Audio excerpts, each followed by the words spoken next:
Biden's coronavirus response team holding its first briefing yesterday. And one of the highlights was a recommendation for the state of Florida, wanting the state to reinstate COVID restrictions, meaning closing down indoor dining, closing down your gyms and other spaces like bars where masks are not worn at all times.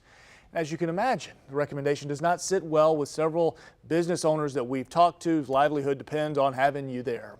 Renata DiGregorio live this morning with reaction to these potential guidelines and what the governor has to say about all this.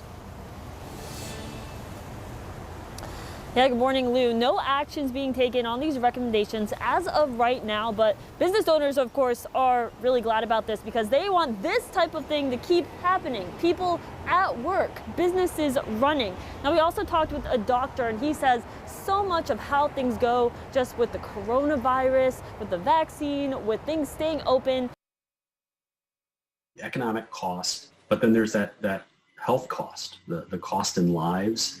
Dr. Chirag Patel is the Assistant Chief Medical Officer at UF Health Jacksonville. We've got a very small percentage of the population that's vaccinated. I mean, we still have a long ways to go before we can start feeling comfortable about the fact that we've got this under control. Department of Health data shows close to 26,000 Floridians dead from COVID-19.